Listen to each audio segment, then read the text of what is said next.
Hey guys, tonight we're stepping into the worn-out sandals of a child growing up in Vietnam during the war bombings. You're maybe 8, maybe 9. You've already stopped counting birthdays. It's midday. The sky is a pale wash of smoke and sun, and you're playing beside a rice paddy with a chipped plastic ball that's more patched than sphere. There's laughter, shouting, the rhythmic squeak of a rusty bicycle in the distance. And then it happens. A distant drone. Faint. At first, you mistake it for bees. But it grows, deep and metallic, and then the siren splits the air like it's been torn in two. Its howling pitch twists your gut before your ears catch up. You freeze. Everyone does. For just a beat. Then, chaos. You probably won't survive this. But that's the thing. You've never known a world where this doesn't happen. You run. Dust kicks up behind your bare feet as your little brother grabs your hand. You both dart down the same alley you always do, past the neighbor's broken water pump, past the empty birdcage that once held doves. A dog howls. Somewhere a pan drops. You think you hear your mother call your name, but there's no time to look back. So, before you get comfortable, take a moment to like the video and subscribe, but only if you genuinely enjoy what I do here. And hey, drop your city and local time in the comments. I love seeing where you all are tuning in from. Now, dim the lights, maybe turn on a fan for that soft background and let's ease into tonight's journey together. You're squeezing into a shelter so small you can't stand. It's just a dugout with a woven thatch roof and a mud floor. But it's what you've got. Around you, neighbors are packed like sardines. Aunt Ba with her tin rice can. Uncle Hong cradling a chicken that's somehow still alive. Someone farts and it breaks the tension just enough for a nervous giggle to ripple through. Outside, the sky is no longer blue. Boom. The first impact isn't even close, but the ground lurches like it's hiccuping. Dust rains from the thatch above. Babies cry. Someone starts praying, too loud. Your brother clutches your side, burying his head into your ribs. You smell the top of his hair, ash and sweat. You try to distract yourself by counting breaths. 10 in, 10 out. That's what your grandmother taught you. She said it was Buddhist, or maybe just practical. You can't remember. Honestly, at this point, survival tips blur with bedtime stories. Another boom. Closer. You flinch. So does everyone. You wonder if the village's big mango tree is still standing, or if the pig survived. Silly things to think about when death is tap dancing above your head, but your brain goes where it wants. Then there's silence, which is worse, because when things go quiet, it usually means something's hovering, waiting. Even the chickens outside seem to know. They've gone silent too. You all hold your breath. And then the whine of jets. The Americans call them phantoms. F-Force. Sleek. Fast. Deadly. You've never seen one up close, but you've heard stories from the older kids. They say they poop fire. They say they scream like banshees before they kill you. And just like that, they're gone. The adults wait. 5 seconds. 10. Then someone peeks out. The light looks normal. A signal passes down the line of huddled bodies. False alarm. You crawl out second, trailing behind your brother. The village looks unchanged. Mostly, a few more cracks in a wall here. A roof tile missing there. It could have been worse. But you still notice the new scorch mark on the edge of Mr. Bin's shack. It's small, but fresh. You look up, and there, caught in a nearby tree branch, is a single singed flip-flop. No one says anything.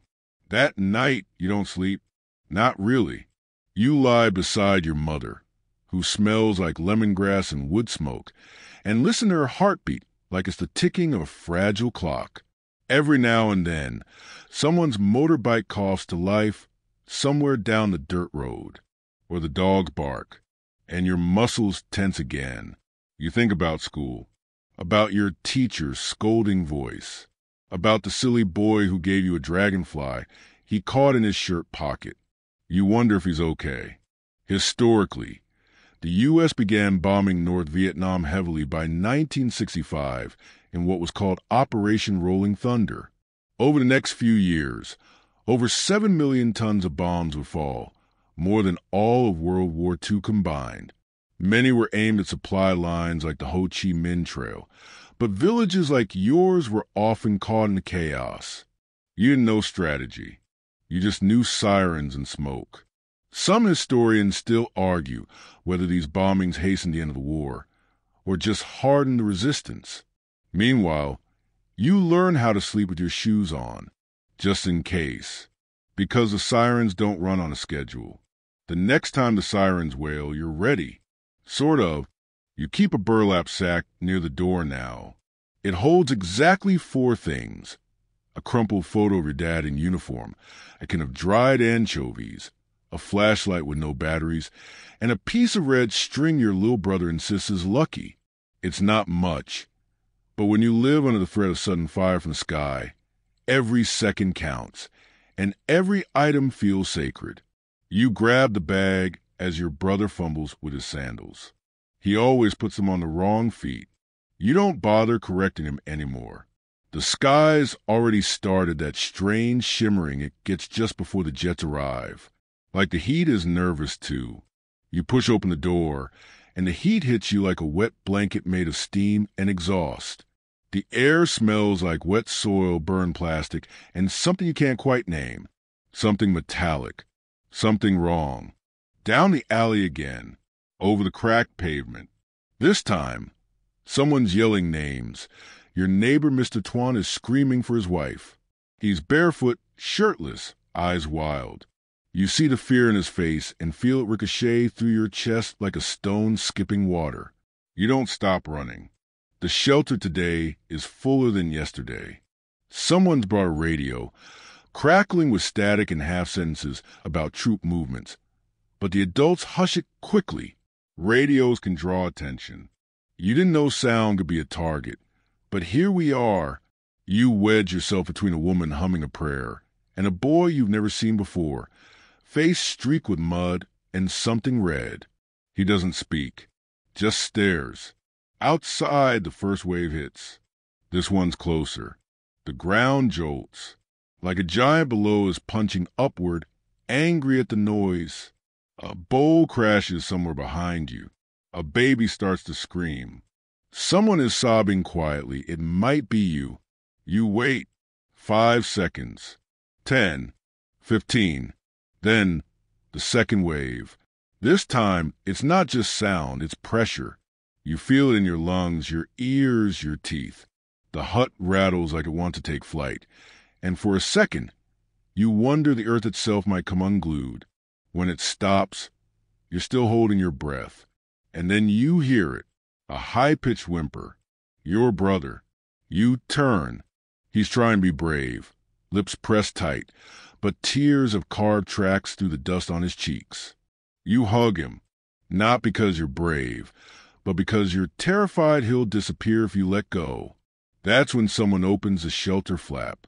They say it's over. For now. You emerge, blinking in the thick light. The alley you ran through? Gone. Not entirely, but enough. The tree with the red hammock? Split down the middle. The noodle cart on the corner? Ash. A dog lies still in the road, its leash still tied to a post that no longer exists. You don't look too closely. You've learned that lesson. It's strange, but your first thought is, will the mangoes still ripen this season? Life goes on after all. Your neighbor, the old woman who sells sweet tofu, is already sweeping debris from her doorway. She lost a window. Again. She sighs like it's the rain come early. Same sky, she mutters, but different thunder. And somehow that comforts you. In the days that follow, you start taking different routes to the shelter, just in case. You practice holding your breath for longer. You learn that the second siren is worse than the first. That if you see the planes, it's already too late. Historically, Shelters during the war varied wildly. Some were proper bunkers, reinforced with concrete. Others were barely more than ditches with bamboo roofs. Many Vietnamese families, especially in rural areas, had to build and maintain their own, digging by hand. The government distributed pamphlets on bomb safety, and children were taught drills, not unlike fire drills, but with higher stakes. A lesser-known fact? Some families marked their homes with chalk symbols that supposedly warded off bombs. Superstition? Maybe. But when death comes from above, people try anything. Historians still argue whether these shelter drills helped save lives or simply gave people a false sense of preparedness. Either way, you keep running when the sirens scream. Because hope isn't always logical. It's just fast. That night, you dream of water. Not the good kind, cool rivers or warm soup, but of heavy, dark wave crashing into your village, washing away homes, friends, everything. And when you wake, your fingers are still clutched around that red string. In the morning, the planes don't come, and you almost miss them. Almost. The next day, school doesn't happen. To be fair, it hasn't happened properly in weeks or months. Time has gotten fuzzy, measured not in calendars, but in how many sirens since you last saw a chalkboard. You still call it school, though. Still wear your faded uniform shirt when you go. Still sit on an old plastic chair with 3 legs, balancing like a circus trick, while your classroom crumbles a little more each day. This morning, though, the schoolyard isn't a schoolyard at all. It's a hole, a wide, ragged wound in the dirt where the main building used to be. You stand at the edge with your brother and a few other kids, staring at it like it might blink back. Smoke still curls up from somewhere deep inside, the ground still warm. A page from someone's notebook flutters past your feet. You don't speak. No one does. The chalkboard is gone. The teacher's bamboo pointer stick is snapped in half. And your friend Han's lunch tin, metal blue, with a faded cartoon rabbit, is sitting near the edge, somehow untouched. You wonder if she'll come back for it. She doesn't. In the weeks that follow, school becomes a patch of dirt under a banyan tree near the edge of the village. No desks, no bell, no walls to hang drawings on. Just a low platform made of bricks and a woman with kind eyes and a missing ear. Her name is Miss Lou. She used to be a literature teacher. Now she teaches everything: math, geography, poetry, first aid. You like the poetry days best, especially when she reads them soft, like lullabies with sharp teeth. Today, she writes a line on a scrap of cardboard with a piece of charcoal. Ke hung la chum king gat. Home is a cluster of sweet starfruit. You're not sure what that means anymore, but you hum the line to yourself anyway. It's the only sweet thing you'll get today. Miss Lou makes jokes about how you'll all grow up to be scholars if you don't get bombed first. No one laughs, but no one cries either. It's a strange talent, this ability to sit under a tree with shrapnel embedded in its trunk and pretend everything is fine. Sometimes you hear the low hum of a plane overhead. Everyone freezes. Heads tilt up, hearts stutter, but the plane passes. Maybe it's just a transport. Maybe it's going somewhere else. Maybe you're just lucky. You go back to reciting multiplication tables. Historically, many Vietnamese schools during the war were forced to go underground, literally. Entire classes relocated to tunnels or makeshift shelters. Children continued studying amid air raids, and teachers like Miss Lou became unsung heroes, keeping lessons alive with no books, no supplies, just memory and sheer stubbornness. One lesser-known fact: kids often use bomb casings as chalk holders or pencil boxes. Recycle war debris became part of everyday life. Education didn't pause. It just adapted. Historians still debate whether this generation's resilience was born from patriotism, necessity, or trauma too deep to name. But either way, The lesson stuck. After class, you and your brother walk home past a house that's now 3 walls and a mattress. A chicken is perched calmly on what used to be someone's stove. You wonder if it lays radioactive eggs. The bomb crater at school has filled with rainwater. It's too deep to play in, so the kids toss pebbles and see who sinks fastest.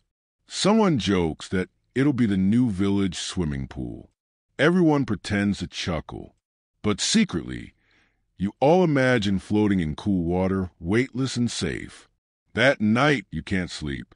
You lie in the dark and replay the lessons in your head. Long division, Vietnamese proverbs, how to bind a wound with a strip of mosquito net. And you remember Miss Liu's words when the plane passed overhead earlier. If you can hear it, it probably missed you. She said it with a wink, like she wasn't afraid at all. And for a second, you believed her. Dinner isn't what it used to be. You used to sit cross-legged on the cool tile floor. The family gathered around a woven tray. There'd be a bowl of rice, maybe a little fish if your father brought some home, and always a dish of pickled vegetables your mother made from scratch. You never liked the sour crunch, but now you'd trade your only pair of sandals for one bite. Tonight, dinner is thin rice porridge, mostly water, barely rice, and a few dried anchovies you chewed for an hour because it made them last longer. Your mother adds wild herbs from the jungle edge, the kind the soldiers warned might be tainted. But what choice do you have? The meal is silent except for slurps. Everyone eats slowly, carefully, like chewing too fast might waste a moment. Your brother burps. You glare. He grins. Somehow, he's always hungry and never full. Your grandfather breaks the silence. He calls this feast compared to 45, referencing the Great Famine of 1945 that wiped out millions across the North. That year, he says, poking at the porridge with a carved spoon, people boiled banana peels and ate clay to fill their bellies. You glance at the floor, wondering how clay tastes. Your grandmother, who rarely speaks, mutters something about rice spirits and lost offerings. You're not sure what it means, but it feels heavy, like her words carry the weight of missing gods. Outside, dogs bark. Not the playful kind of barking, more like warning shots made of teeth. You freeze, spoon halfway to your lips. Everyone listens. Then nothing, just the wind, ruffling banana leaves, and whistling through cracks in the walls. You eat the rest of your meal with your back to the door. After dinner, someone makes a joke, half serious, that the rats in the grain bin are getting fatter than the family. Your uncle volunteers to catch one. Meat is meat, he says with crooked grin, and your stomach lurches. But he's not kidding. Historically, food shortages during the war were a daily struggle. Supply chains were destroyed, fields burned, livestock killed or stolen. Families relied on ration coupons and barter with neighbors. Children scavenged for edible roots, and anything vaguely chewable was considered food. Here's a quirky tidbit.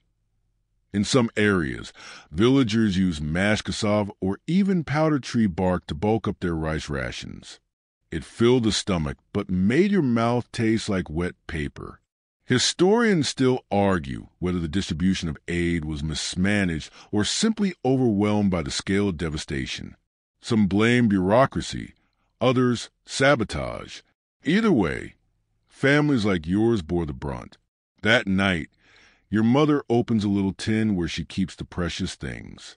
Not jewelry, those were long sold. Not letters, those were long burned. Inside are a nearly full matchbox, a bar of laundry soap, and one single square cube of bouillon, chicken flavor. Your brother's eyes widen like he's seen treasure. Can we use it? He whispers. She shakes her head. Rainy season, she replies. We save it for when the roads vanish.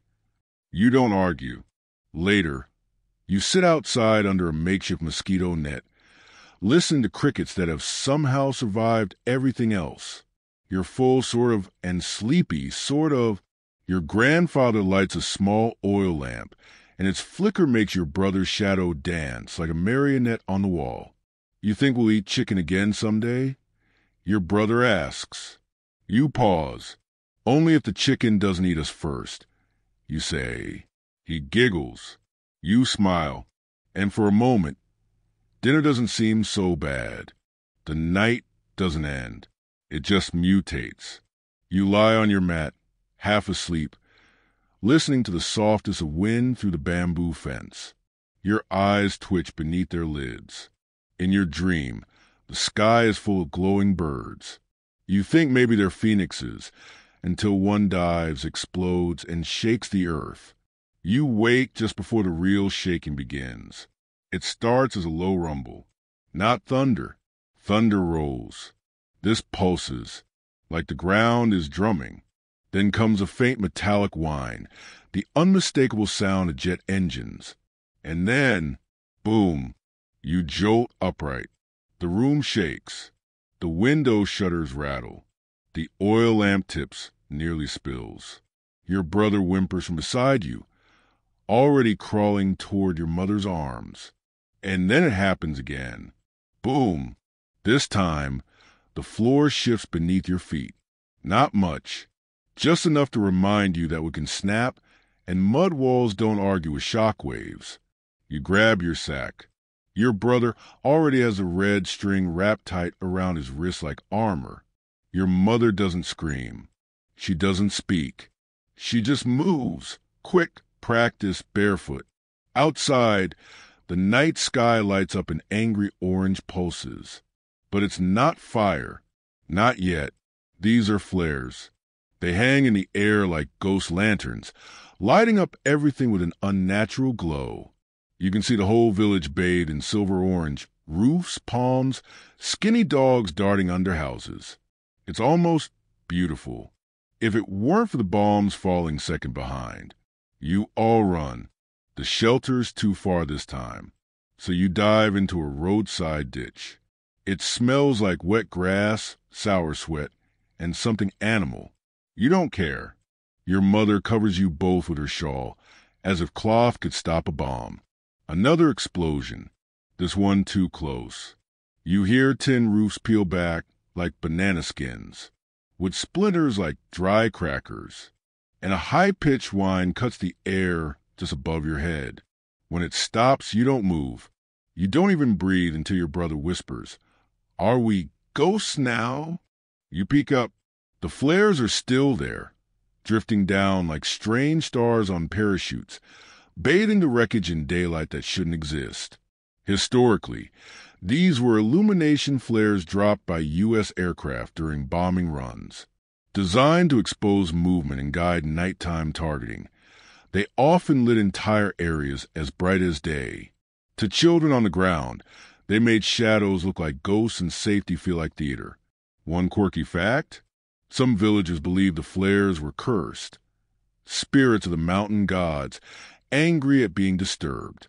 Children were told not to look directly at them or they'd go blind. You always peeked anyway. Historians still argue whether these bombings were strategic necessity or psychological warfare.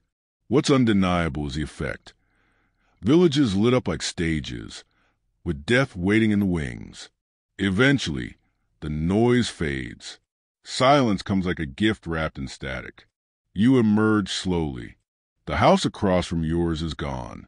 Just gone. A crater where the kitchen was. A burning sock hangs from a branch. You look away. You return home. Not to sleep, but to sweep debris, to check for cracks, to boil water. That's what survival looks like here. Not escape, just continuation. You step outside again before dawn. The sky is finally dark again. No more flares. No more firelight. Just stars. A real night sky. And that alone feels like a miracle. Your brother points upward. Do you think the stars get scared when the flares come? You look at his face, dirt streak, wide-eyed, and realize he's serious. You don't know how to answer, so you say the first thing that comes to mind. No, The stars just wait. The river used to be a place of joy. Before the war, you'd go there with your cousins, all shrieking and barefoot, skipping stones, fishing with bent hooks, or pretending to be dragons when you splashed too loudly. Now, the river is quieter, not because it's peaceful, because it's afraid. You wake early, just after sunrise, and grab the woven basket your mother uses for collecting kindling. Today, she asked you to gather firewood before the midday heat makes the air too thick to breathe. Your brother tags along, of course.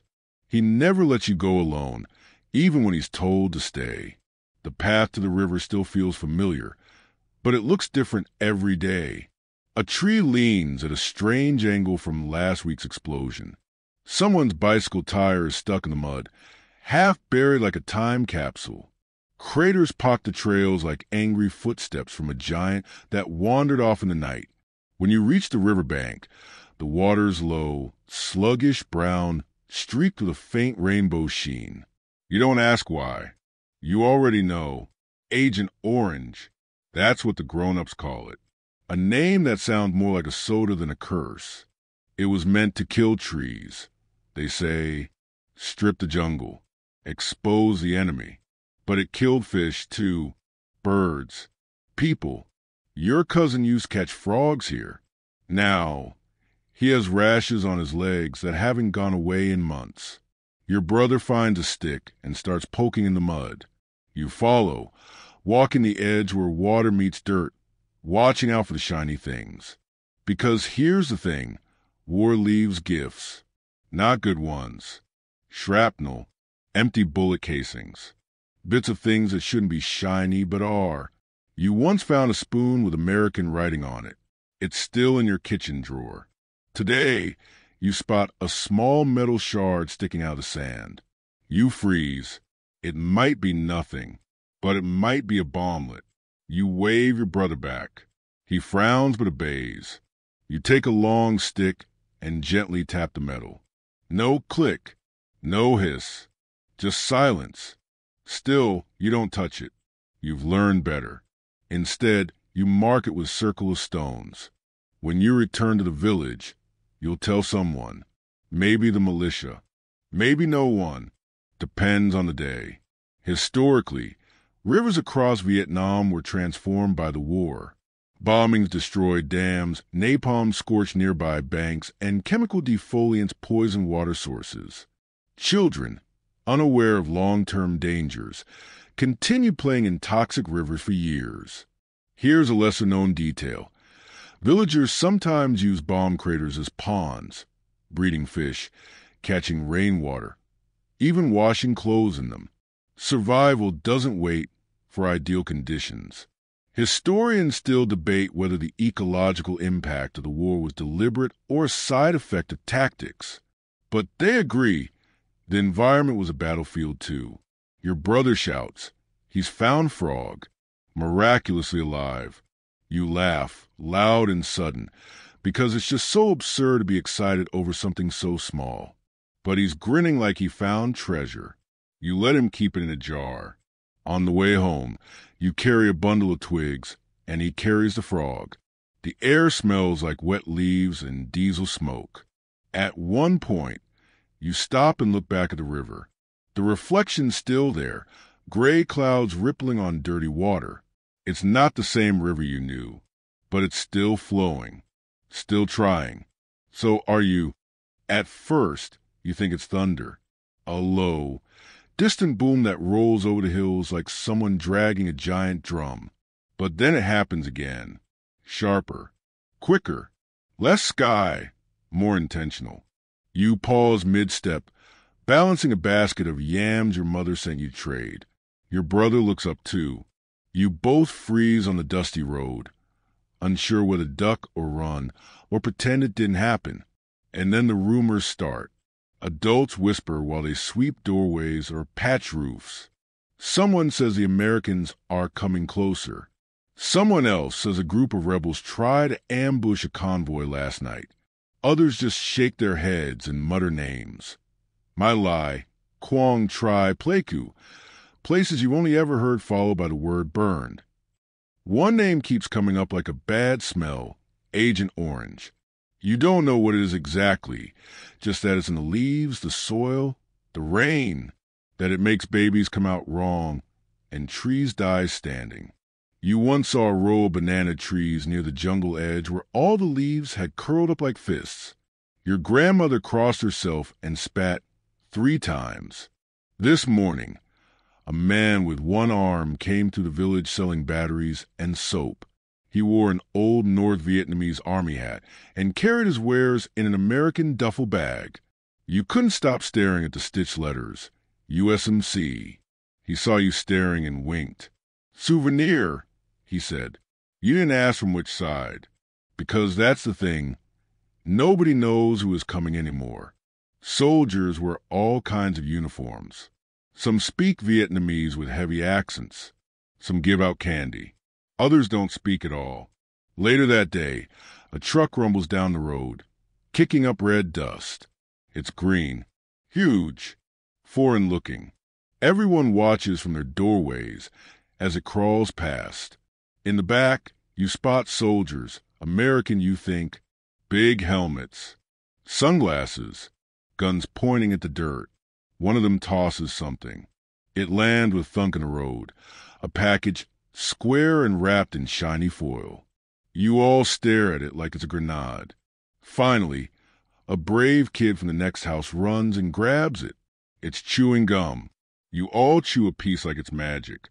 Historically, interactions between civilians and American troops varied wildly.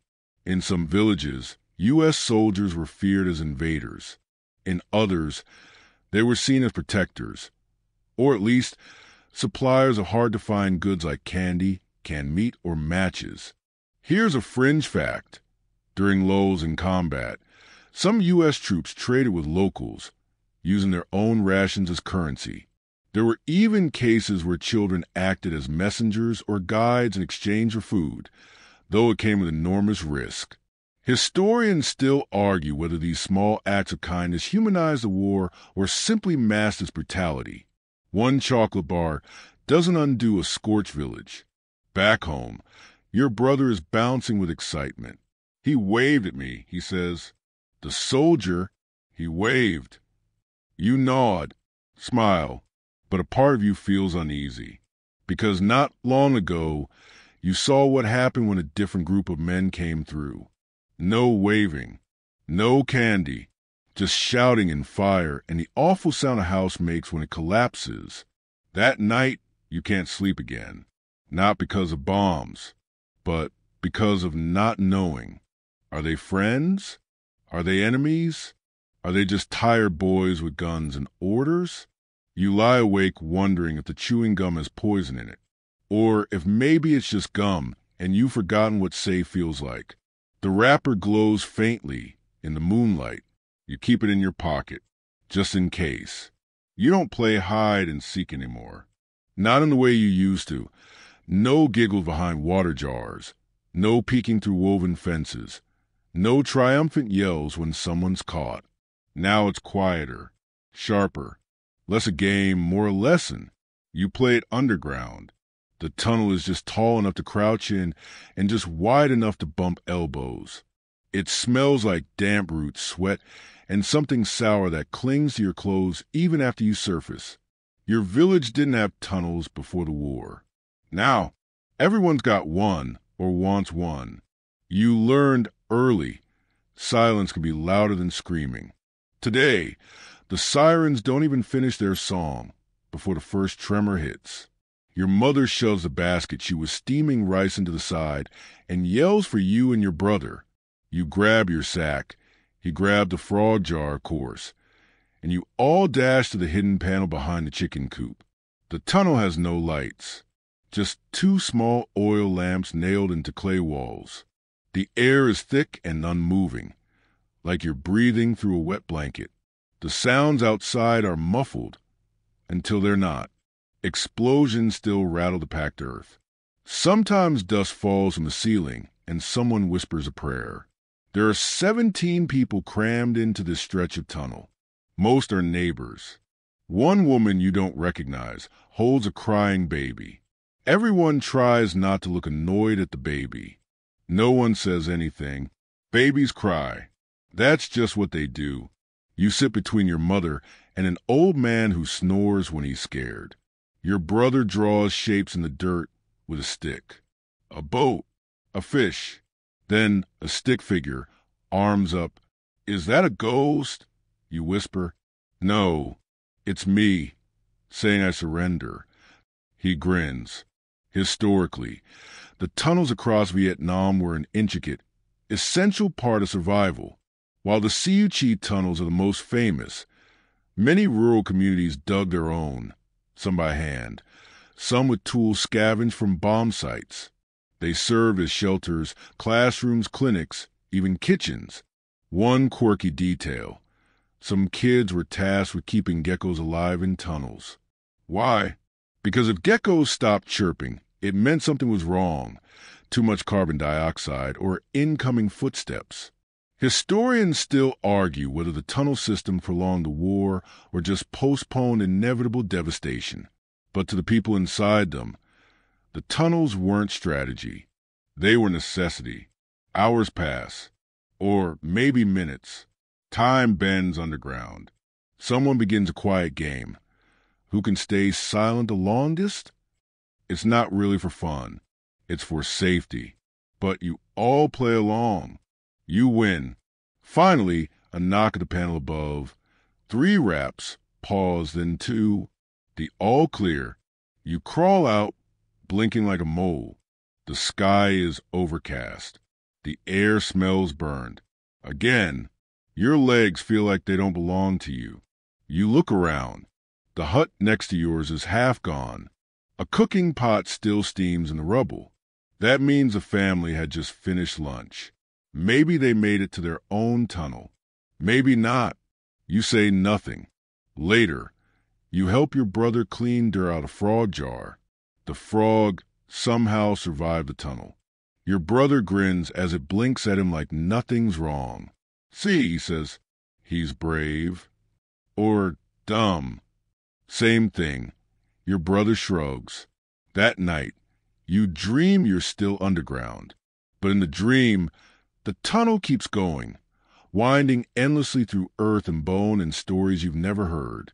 You walk and walk, and when you turn to call your brother, your voice doesn't make a sound. You wake with your hand against your mouth, just to check. The rain doesn't fall, it attacks. It begins in the late afternoon, a few timid drops that hit the roof like distant drumming fingers. You pause mid-sentence, reciting a poem your teacher taught you under the banyan tree. Your brother's poking holes in a leaf with a twig. Neither of you says it out loud, but you're both listening, counting. Then the sky breaks. The monsoon roars like a stampede. Within seconds, the world outside disappears behind a shimmering curtain of silver gray. The wind shrieks between the bamboo slats and the roof, patched last week with plastic sheeting and old rice sacks. Groans like it wants to give up. Your mother shouts for you both to help. The rice sacks need securing. Water's already pouring through the corner near the clay stove. You grab a bucket. Your brother grabs a frog. Priorities. By nightfall, the yard is a swamp. The chickens refuse to come down from their perch. The pigs huddle in one corner of the pen like they're trying to become one animal. And you're barefoot in muddy water, shivering, trying not to gag at the smell. The water isn't clean. It hasn't been clean in a long time. You wade through with your bucket, noticing the slick, unnatural sheen swirling on the surface. Oil? Chemical runoff? It's hard to tell anymore. Your grandmother says it's rain bites. You thought it was a joke until your brother came inside, once with a rash that took 2 weeks to fade. They say it's from the chemicals. Agent Blue, Agent White, you've lost track. You thought Agent Orange was the worst one. But apparently, there's a whole rainbow of invisible poison. Historically, monsoon season in Vietnam was both a blessing and a curse. While it often disrupted enemy supply lines and cooled the searing heat, it also flooded homes, buried crops, and turned battlefields into mud pits. For villagers, it meant sleepless nights, waterborne illness, and trench foot. Fringe detail: some Vietnamese villagers used floating baskets as mobile chicken coops during floods. They'd tether the baskets to houseboats and let them drift like boats, clucking and all. Historians still argue whether the defoliants used by the U.S. during the war had any immediate strategic benefit during monsoon season, or the chemicals just spread further in the rain. You try not to think about it as you sit on your mat, soaked, cold, and hungry. Inside, your mother is boiling water on a shaky fire. The smoke drifts sideways in the damp air, making your eyes sting. She pulls out a half handful of rice from a tin she thought was empty and drops it into the pot. You glance at your brother. He's got 2 red welts on his leg from leeches. He's holding a cup with a frog floating happily inside, seemingly unbothered. "Do frogs get rashes?" he asks. You blink. "Only if they touch your face," you say, straight-faced. He yelps and drops the cup. You both scramble to catch it before the frog escapes into the dark. You eat dinner with your feet still in puddles. A rice soup, flavored more by rainwater than anything else. You blow on it carefully. There's something about soup steam in the monsoon that feels more sacred than church. The wind howls again. Your grandfather calls it ghost wind. Says it comes from the mountains where soldiers died with no names, and now they wander looking for dry shoes. You want to laugh, but part of you listens. That night, you lie down on your woven mat beside your brother, both of you wrapped in one shared blanket. The roof still leaks. You put your tin cup under the drip. By morning, it might be full enough to wash your face. Your brother sighs. "I hate rain." You pull the blanket tighter. "I hate bombs more." There's a strange quiet in the morning. No sirens. No distant thuds. No rusted truck engines coughing awake. Just the dripping of rain off banana leaves and the buzz of mosquitoes that didn't get the memo that war should come with bug spray. You step outside, careful not to slip on the slick cement step. The yard is a mess. Muddy puddles, broken branches, your mother's broom floating like a lost boat. You hear someone sweeping nearby. The sound is oddly comforting. Sweeping means someone's still here. And then you see it, or rather, what's not there. The house across from yours is gone. Not burnt, not crushed, just empty. The bamboo frame still stands, barely like the skeleton of a hut. But everything inside is ash and rubble. Even the family's old dog bowl, usually parked outside the front door, has melted into a warped disc. And then your stomach drops. Lynn, she was just there yesterday. You traded candy wrappers with her. She had this way of braiding her hair, so that it stuck out like a little crown. You thought it was silly. Now you'd give anything to see it again. You wander over, slowly, like your legs don't want to get too close. Ash kicks up around your toes. The smell is thick, burned plastic, old wood, something sweeter and more sickening underneath. Your brother follows behind you. He doesn't ask where Lynn is. You both already know. A few neighbors arrive. No one says her name. They just mutter things like, "Such a shame," and "must have been the backblast." Someone picks up a singed sandal, holds it to their chest, and then drops it again. There's no funeral, no body, just a slow gathering of broken things into neat piles. You stay and help. You don't know why. It just feels wrong to walk away. Historically, many deaths during the Vietnam War weren't recorded or reported. When bombs fell, entire families vanished. There were no casualty numbers on television, no formal graves. Children grew up not knowing what happened to neighbors, friends, even parents. One overlooked fact: in some regions, families made small spirit shells with bowls of rice and incense to honor the missing. those who had no bones left to bury. The belief was that souls still needed offerings to move on. Historians still argue whether the full civilian death toll will ever be known. Records were inconsistent, and many areas were too remote or too dangerous for formal documentation. That afternoon, your mother lights 3 sticks of incense and places them on a chipped teacup outside your door. She doesn't say who it's for. You all know. Later, you find Lynn's marbles in a tin under a tree. Half melted. One is cracked, but the others still shimmer when you hold them to the light.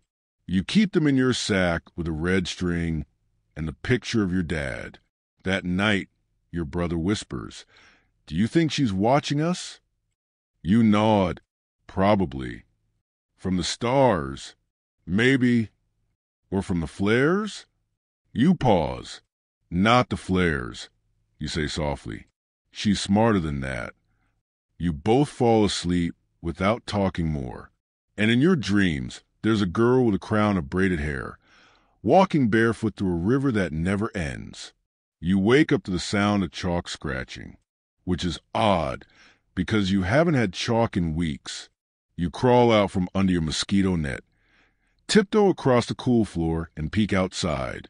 There, under the banyan tree, is Miss Lou. The tree's leaves still drip with last night's rain, and the ground beneath it squishes with each step. But she's there, upright, focused, her 3-fingered hand gripping a stub of white chalk like it's a sword. She's writing on a piece of black painted scrap with salvage from a bomb cart. Each stroke is deliberate, slow. It's not a lesson. It's a poem. You and your brother approach in silence. The others are gathering too, maybe a dozen kids, most barefoot, all watching the chalk move like it's magic. The poem reads, "Dem ne tiengagai sang. Longbong no ke naexe." It's about missing home. But you're standing in your home. Sort of. Still, the words hit something inside you, like a bell. Miss Lou turns and smiles. "Didn't think the rain would wash me away, did you?" she says. She's thinner than before. Her hair is pulled back with a shoelace. Her shirt has a tear stitched up with red thread, and the chalk dust clings to her face like pale war paint. But her eyes sparkle. She claps once, then says, "Today's lesson is on metaphors, like how this tree is a classroom, and how your minds are stronger than concrete." You all sit. She teaches you about similes, about rhythm, about the way poems can carry more than just beauty. They can carry memory. You repeat the poem out loud, voices ragged and soft. Some kids mumbling through lines they don't fully understand. Then she tells you a secret. "I used to teach with real books," she says. "Hardcovers, leather-bound. But this," she holds up the chalk, "this is enough." Historically, Vietnamese educators played a crucial role during the war, often risking their lives to continue teaching in bombed-out villages and jungle hideouts. Lessons covered not only academics, but also practical survival. How to treat burns, how to purify water, how to identify dangerous objects. One quirky detail: some teachers use their own blood as ink when pens and supplies ran out, writing poems and lessons on cloth scraps, palm leaves, or flattened tin. Historians still argue whether education was a form of resistance or resilience. Perhaps both. To teach in war is to defy the silence bombs try to create. Midway through the lesson, Miss Lou pauses, her hand trembling. She drops the chalk. It's nothing. She brushes it off. But you see the worry in her eyes. You see the lines around her mouth deepen. You wonder how long she can keep showing up under this tree, smiling like this. Before leaving, she makes you each recite one line of the poem. Your brother, of course, shouts as like he's commanding a battalion. Everyone laughs. Even Miss Lou. She sends you home with homework. Find something in this village that's still beautiful. You take it seriously. That afternoon, you wander with your brother, looking at every leaf, every puddle, every crack in the earth.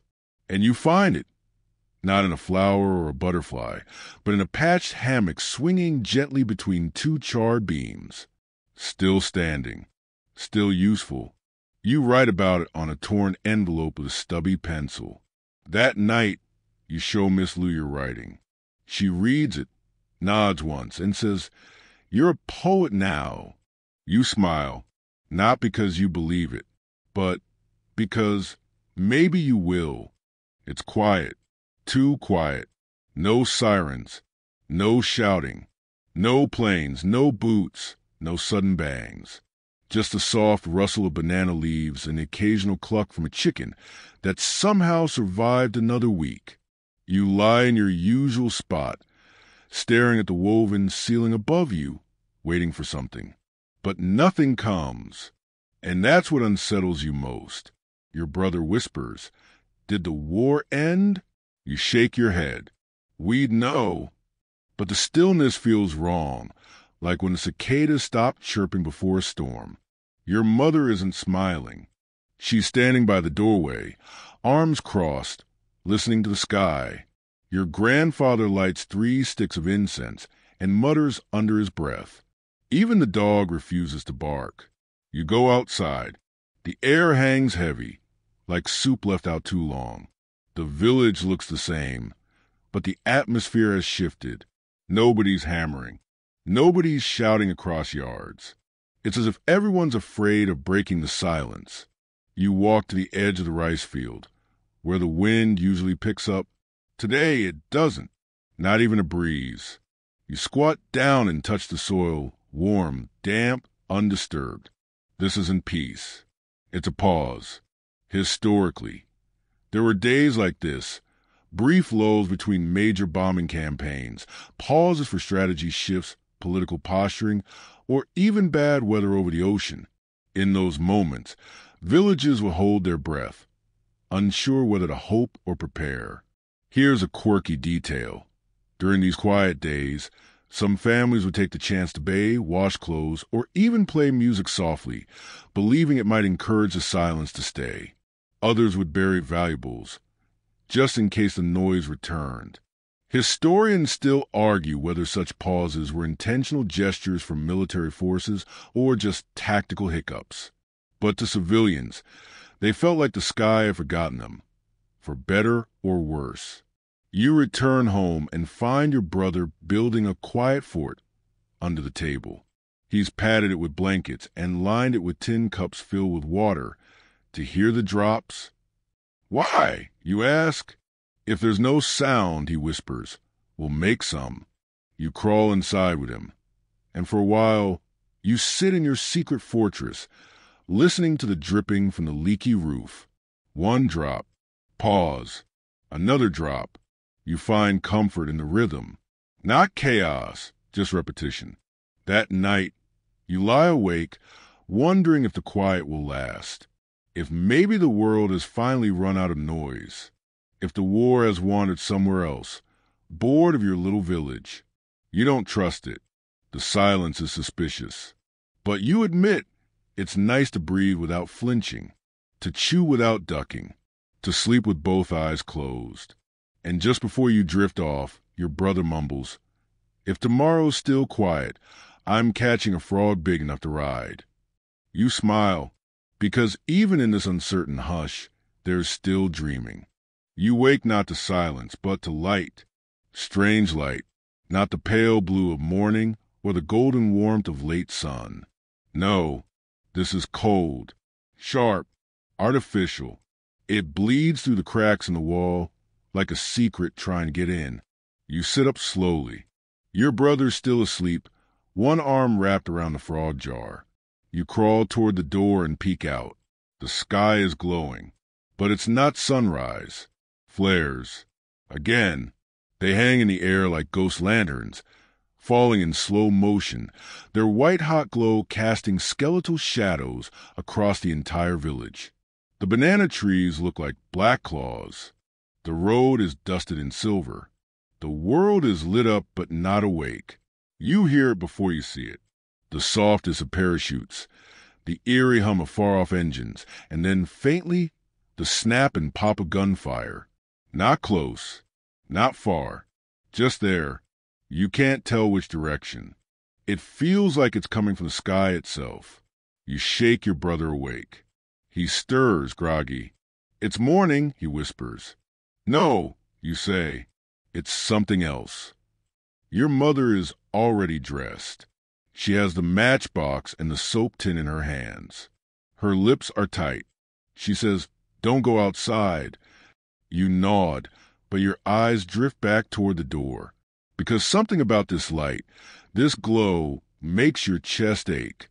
It's too bright to ignore. Too loud, even without sound. You huddle by the wall. And then comes the whistle. Not of a bomb. Not quite. It's a flare round. A tracer. Maybe screaming through the air like someone tearing paper across the sky. It lands somewhere near the edge of the village. You wait. There's no explosion. Just light. The flares float, illuminating everything in stark detail. You can see into neighbors' yards. You can see the outline of the shelter flap across the road. You can see chickens sleeping, utterly unaware of the theater happening above them. And then another crack. This one hits closer. A flare ignites right over the center of the village.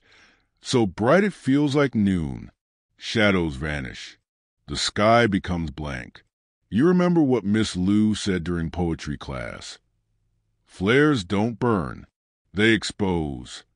Historically, illumination flares were dropped during nighttime combat to flush out movement, to reveal hidden trails, to disrupt sleep. They created the illusion of daylight for soldiers, and for civilians, they turned nights into nightmares. One quirky fact: children sometimes refer to flares as ghost suns or falling moons. Superstition held that if a flare passed directly over your home, someone in your family would fall ill within a week. Historians still argue whether the psychological effect of flares was intentional or incidental. Either way, the message was clear. We see you. You crawl back inside and cover your brother's eyes. He's shivering, not from cold, but from light. You whisper a story into his ear about a boy who built a raft from coconut husks and sailed it into the stars to steal one back for his village. He nods, half listening, half scared. His hand clutches your shirt. Outside, the light finally begins to fade. The flares is out one by one. The sky goes dark again, but not gently, like someone turned the world off. And in the darkness that follows, the silence feels real again. Earned. Unnatural light has left, but you know to return, because nothing stays hidden forever. That night, your dreams are blinding. The jungle doesn't whisper today. It screams. Your mother sends you and your brother to gather firewood before noon, hoping to beat the heat. It's become a regular chore. Walk to the tree line. Find dry branches. Avoid anything shiny, metallic, or humming. Easy, right? Except today, the jungle feels wrong.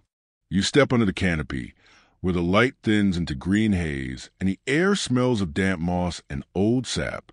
Your brother hums behind you, trailing a sack and still talking to Frog like it's helping with navigation. Then it happens. Crack. Not a twig. Not your step. Not natural. You freeze. One hand out. Your brother bumps into you, then sees your eyes and goes still. Crack, crack. This time louder, like bamboo pole snapping. Then voices. Low. Foreign. English, maybe, or maybe just too far to make out. You crouch low, pressing yourself into a thick root. Your brother does the same. A single word cuts through the brush like a machete. Move. You don't. You've been taught. Stay utterly still. Don't breathe loud. Don't twitch. And whatever you do, don't run. You listen. Boots and mud. The mechanical clack of rifles. The slap of palm leaves against bodies. A dozen footfalls pass within meters of you. You smell sweat and metal. and something sweet, like chewing gum and gasoline. You don't look up. You want to, but you know better. Historically, jungle patrols during the Vietnam War were terrifying for both sides. Civilians often found themselves caught between opposing forces using the same terrain. Americans, South Vietnamese troops, Viet Cong, and local militias. Each step was a gamble. A lesser-known detail: some children were trained as early lookouts, known as chim lan or owl birds, perched in trees to alert villages to approaching units. Others learned to identify different forces by boot tread patterns alone. Historians still argue whether civilian neutrality was ever truly possible. In a war where everyone looked like someone's enemy, trust vanished fast. The footsteps fade. You count to 60, then another 60. When you finally move, your knees crack like dry sticks. Your brother's face is pale, his lips a tight line. The frog? Still calm. Clearly, amphibians aren't fazed by soldiers. You don't speak until you've made it halfway back. That wasn't our soldiers, he whispers. No, you say. Were they looking for us? You don't answer, because maybe they were. Or maybe they were just lost. Or patrolling. Or something else. At home, your mother doesn't ask questions when you return with barely any wood. She just pulls you both into her arms, holds your heads against her chest, and breathes like she's been underwater all day. You don't talk about the jungle at dinner. Instead, you tell your brother a different story. One about a tree that grew weapons to protect its village. Sticks that turned into snakes, leaves that whispered secrets, roots that tricked intruders. He loves it. His eyes shine again. Before bed, he asks, "If we plant that tree, will it grow here?" You nod, "As long as we water it with silence." He nods solemnly, like you've handed him a sacred task. You both sleep curled together, close, warm. Outside, the jungle breathes. And tonight, it lets you be. You hear the truck before you see it. A low, throaty engine rumbling up the muddy road like it's unsure it belongs here. You stop picking herbs mid-step and glance up. Dust kicks up behind the wheels. Your brother drops the frog jar. Luckily, the lid was tight. Everyone watches from their doorways. No one waves. No one runs. Villagers just pause. Suspicion hangs thicker than smoke. It's a convoy truck. Olive green. American. The kind you've only ever seen from a distance. Usually followed by shouting or gunfire or both. But today, something's different. The truck slows. Not to a stop, but to a crawl. Just enough to see the faces inside. Soldiers. Sunglasses. Helmets. Their eyes scan you like you're part of the landscape. Trees, dirt, children. Nothing more. And then one of them reaches into a bag. You flinch, but what flies through the air isn't a grenade. It's a candy bar. You don't even see who catches it. Some kid, probably older, runs forward and snatches it midair like a goalie in the World Cup. Everyone gasps. Then, for a heartbeat, there's laughter. Real laughter. Light high-pitched, stunned. The soldier in the back waves. No one waves back. They're gone in seconds, the dust swallowing their tires, their presence already evaporating like a dream you're not sure you had. You and your brother look at each other. He's already licking his lips. Do you think they'll come back? I don't know. You think about the candy. American. Chocolate. Sweet. Foreign. The kind you've only ever heard about from the older boys who sneak near the bases to trade rice for treats. Historically, some American troops carried candy and gum in their rations. For many Vietnamese children, the first taste of chocolate came from a stranger in a uniform, tossing food from a truck. It was confusing. Danger dressed like generosity. Here's a fringe detail. Some villages considered it bad luck to accept food from passing soldiers, believing it would bring death within 3 days. Others took whatever they could get. Historians still argue whether these small gestures were meaningful or manipulative. A candy bar won't rebuild a house. But when your stomach's empty, symbolism loses to sugar. Later that afternoon, the boy who caught the chocolate breaks in half and offers a piece to your brother. Smallest kid gets first bite. He says with crooked grin, "Your brother looks at you. You nod. He bites, and his face melts. Not literally, just in wonder. His mouth is full, and his eyes go wide, and for a second, the war is not here. Not in the taste, not in the heat, not in the sticky brown melting down his fingers. You get a piece too. It's sweet and bitter, like happiness with a shadow. That night, your brother tells everyone at dinner about the chocolate truck. He reenacts the catch, the cheer, the taste. He swears it was the best thing he's ever had, better than tet candy, better than sweet tofu. Your grandfather mutters, "Better enjoy it. Might be the last." You believe him, but that doesn't make it less real. Before bed, your brother draws a truck in the dirt outside your house. Big wheels, tiny windows, a stick-figure soldier leaning out, handing down a rectangle. He labels it Choco Tiaruke. You don't erase it. Let it stay. Because maybe next time, it won't be just chocolate. Maybe next time, they'll bring peace too. Some nights, the scariest sounds aren't bombs, they're stories. Tonight, there are no flares, no sirens, no trucks. Just a sky full of stars and the distant croak of frogs. You sit outside with your family, a small fire crackling the clay hearth, its smoke spiraling into the night air. Your brother is on your lap, too sleepy to sit upright, but too curious to go to bed. And then your grandfather clears his throat. You know what's coming. "Want to hear about the Bay Chong?" he asks with a crooked grin, poking the fire with a half-burnt stick. "Booby traps." He tells the tale with relish. About the hidden pits lined with bamboo spikes, the tripwires strung through trees, the fake rice bags rigged with grenades. Each one, a clever invention of villagers and fighters trying to fend their land. Traps that didn't just kill, they taught lessons. You lean in closer, both horrified and fascinated. The best one, your grandfather says, eyes gleaming, was the one they called the Whistler. You step on it, and it sings right before it bites. Your brother gulps. Then come the ghost stories.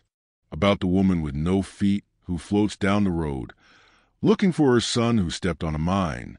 About the soldier who buried his anger with his bones and now rattles under floorboards at night. About the jungle that grows back over graves but never forgets the names. Your grandmother swats him with a woven fan. "They won't sleep," she warns. "They'll learn," he replies. You do. Historically, booby traps were a major element of guerrilla warfare during the Vietnam War. Pits, punji sticks, tripwires, and other handmade devices were designed to wound, not always kill, forcing the enemy to spend time and resources on evacuation and care. One lesser-known fact: children in villages often help craft components for traps, sharpening sticks, collecting vines, even scouting for ideal hiding spots. They didn't always understand what they were building. Historians still argue whether such tactics prolonged the war or just prolonged the pain. But in places where guns were scarce, sharp bamboo became strategy. After the fire dies down, your grandfather pulls out a tiny bottle, dark green, glass, the size of a thumb. "What's that?" you ask. "Tiger balm," he says, "and spirit shield." He dabs a little on each of your temples. The menthol sting wakes you up, but you say nothing. It's part of the ritual, to keep the ghost from climbing into your dreams. Your brother, of course, demands a double dose. Inside, as you curl into your mat, you think about traps. Not the ones made with rope and sticks. The invisible ones. The kind that sit inside your chest when you hear a plane. The kind that snaps shut every time someone goes quiet for too long. Your brother mumbles, "If we get rich after the war, can we make traps with lasers?" "Lasers," you whisper back. "Yeah, like in the American movies." You think for a second. Maybe, but first we need rice. He yawns. And a fridge. The house creaks. The night hums. And somewhere out there, past the jungle and the smoke, the war waits. Not in silence, but in stories. Tet comes without fireworks. No dragon dances. No red envelopes. No laughter echoing through the alleys or drums pounding late into the night. Just smoke. Just quiet. Just tension so thick it clings to your skin like sweat. Still, your mother tries. She scrubs the floor with lemon leaves, hangs a faded red cloth above the doorway, and burns a tiny handful of incense at the family altar. There's only enough rice for one meal today, so she shapes it into neat little mounds like offerings, each one sprinkled with salt and a pinch of sugar. Your brother insists on wearing his torn-out dye, the one with a missing button and a stubborn grass stain across the sleeve. He says it's his lucky armor. You don't argue. It's supposed to be the year of the tiger. But the only roaring today comes from the distant sound of helicopters. You sit with your neighbors around a cold pot of tea. No one touches it. Miss Lou is there, her eyes red but dry. She brought a tiny paper lantern, handmade, creased, its colors faded. She places it in the center of the group like a candle at a vigil. "Light it," someone whispers. "No," she says. "Just look." Historically, the Tet holiday in 1968 became infamous for surprise offensive launch by North Vietnamese forces, a coordinated assault across more than 100 cities and outposts. For many villagers, Tet changed forever that year, transforming from a celebration into a warning.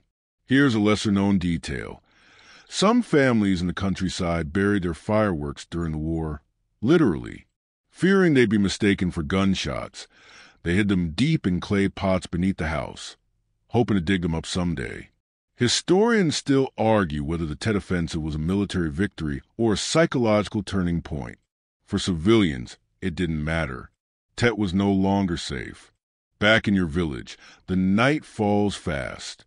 You and your brother sit by the window, watching shadows stretch. Your mother hums an old folk song under her breath. Your grandfather sharpens a broken kitchen knife, slowly, methodically, not for cooking, but for just in case. At midnight, you light a single candle. No one speaks. There are no firecrackers, no lion dancers, no trays of bon chung wrapped in banana leaves. Just one small flame. Your brother leans close. "Do you think the tiger will protect us this year?" You glance at the candle. "I think it already has." "Why?" "We're still here." That night, you dream of a tiger, not fierce, not growling, but tired. It walks through the ruins of villages, tail dragging, stripes dulled by dust. But its eyes are kind. It lies down beside your house, curling around it like a shield. When you wake, the candle is still burning. The news comes with the wind. No radio, no letter, just a neighbor with dirt on her feet and tears on her shirt, running down the path shouting words that make your stomach knot. Hanoi's burning. You're shelling peanuts with your brother when she yells it. At first, you think she means a fire, a stove accident, something local. But then you catch the words again, B-52s, whole blocks, the bakery's gone. And that's when you realize she's talking about your uncle. Your mother's brother runs a small bakery in Hanoi. You used to send photos of you and your brother in the mail, folded between drawings of baguettes and laughing customers. You remember his laugh, the way he always smelled of yeast and charcoal. You remember the stories about how he once baked bread for 3 days straight during a blackout, feeding the whole block with just 2 sacks of flour and an iron will. Now, he might be dust. You all stand there, frozen. The neighbor keeps talking. Lists of streets, neighborhoods, buildings reduced to ash. You catch the name of the one near your uncle's, not as directly, but close enough to imagine glass shattered, flour rising like ghost smoke, ovens melting into slag. No one knows if he made it. No one can get through. Historically, the Christmas bombings, or Operation Linebacker 2, took place in December 1972, when US B-52 bombers unleashed nearly 20,000 tons of explosives over North Vietnam, including Hanoi. Civilian areas were hit. Hospitals, homes, even foreign embassies were caught in the firestorm. One fringe detail. In the days that followed, some surviving Hanoians scrawled poetry on the rubble, verses of defiance, mourning, or sometimes just names, written in charcoal on blackened walls. Historians still debate whether the bombings forced the North Vietnamese to negotiate peace or simply strengthened their resolve. For families like yours, the debate doesn't matter. You're just hoping your uncle wasn't baking bread when the sky fell. That night, your mother pulls out a letter. Not a new one. An old one. The last one he sent weeks ago. The paper is smudged, the ink faded. He wrote about how the dough rose better when he hummed old folk songs. He signed it with a sketch of a smiling loaf and a note. For the little one who dreams of cakes. That's you. Your brother doesn't understand why no one's speaking. He tugs at your sleeve. Can we send a letter? Maybe, you say, if we find an address. He nods solemnly and disappears into the corner, scribbling on paper. 20 minutes later, he hands you a folded note. Dear Uncle, I hope you ducked. You don't cry, but your hands shake as you tuck it into the empty sugar jar on the shelf. Just in case. That night, you light another candle. And for the first time, you pray not to survive, but to see someone again. The wind rattles the window panes. Somewhere far away, a city smolders. And in a quiet kitchen without sugar or bread, you imagine the smell of baking and wonder if ghosts can still make dough rise. The letter arrives like a ghost. Folded cloth, smudged ink, the corners stiff with grime. No envelope, no stamp, just a dirty strip of khaki green fabric, sewn at one edge like someone meant to hide it under a shirt or in a boot. Your mother finds in the hands of traveling cyclists, passed from town to town like a secret. She doesn't say a word as she unrolls it. You watch her eyes move over the words, slowly, carefully, like each syllable might dissolve as she blinks too hard. Your grandfather leans in, but your mother doesn't hand it over. Not yet. She reads it again, lips barely moving. Then she holds it to her chest and closes her eyes. It's from him, she says. You know who she means. Your brother doesn't. Who? She shows you. The writing is rough, jagged, like it was done with a stick dipped in motor oil. Some of it has bled into the fabric, but you can make out the words. Still alive, still moving. Keep the frog alive. On, your brother gasps. It's from your oldest brother, the one you barely remember. He left when you were small, barely old enough to know his shadow. He joined the army, or the militia, or the resistance. No one says exactly. He was tall, you think. He carved you a wooden top once. And then one day he was gone. For a long time, it was like he never existed. No photos, no letters, just your mother's silence when his name came up and your grandfather's habit of placing one extra bowl on the altar during Tet. But now, proof, a whisper, a heartbeat on fabric. You pass the cloth to your brother, who holds it like a treasure map. He squints at the line about the frog. He remembers? You nod. Guess so. That night, Your mother takes out a tin of things she hasn't touched in years. A patch from a uniform, a bead bracelet, half of a broken slingshot. All little anchors from a version of her son that lived here before he became someone else. She doesn't say much, just places the letter on top. Historically, letters during the Vietnam War were precious, carried by hand, sewn into clothes or etched into tree bark and passed between safe houses. They took weeks or months to arrive. Many never did, but when they did, they were read until the ink wore away. Here's a fringe fact. Some fighters wrote their messages in lemon juice, using the heat of fire to reveal the words on the other side. Invisible letters, visible only to the ones who knew where to look. Historians still argue how much impact these letters had on morale. For soldiers, they were lifelines. For families, they were proof that memory could outlive distance. You fall asleep that night, clutching a stone, not for luck, just something real to hold. Your brother sleeps with the letter tucked under his mat, frog jar beside him like a tiny, gurgling pillow.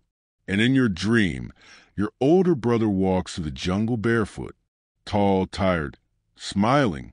He lifts the frog to his shoulder like a general pins on a medal.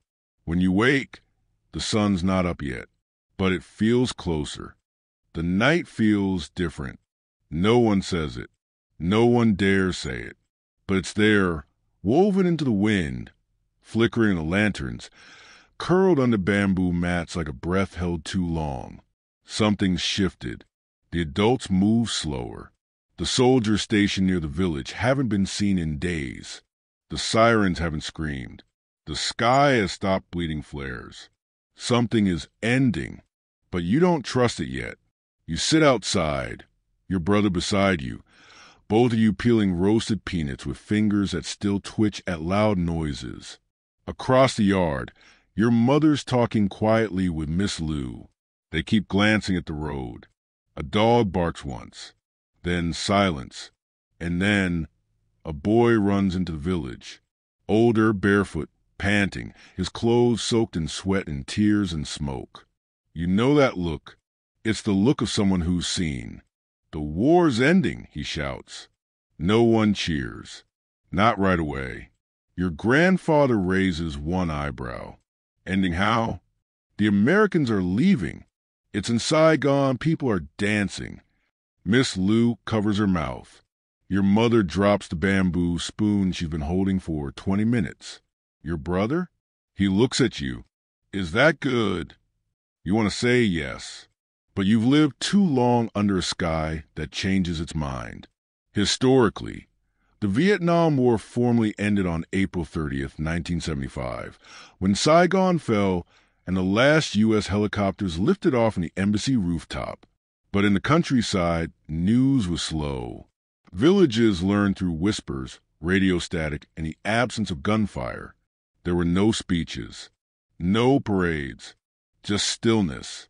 One fringe detail: some rural children believed the helicopters were taking the sun away with them because the light that day felt different. Historians still argue whether the war truly ended that day, or if it merely transformed into something quieter, but no less difficult. That night, you don't run to the shelter. You sit by the fire. Your grandfather sharpens no knives. Your mother doesn't pack a bag. Miss Lou reads a poem aloud, and no one tells her to keep her voice down. You lie beside your brother under a mosquito net, and for once, sleep comes easily. No counting bombs. No checking escape paths. Just breathing. You dream of your older brother, sitting at a bakery table with your uncle, eating sweet bread under a sky that no longer drops anything but stars. And when you wake, the morning is warm, really warm, not humid or harsh, just golden, soft. Your brother stirs beside you. He stretches, then whispers, "I think the frog's smiling." You smile too, because maybe, just maybe, the world has stopped trying to kill you. And now the noise fades. The sirens are gone. The The sky has exhaled.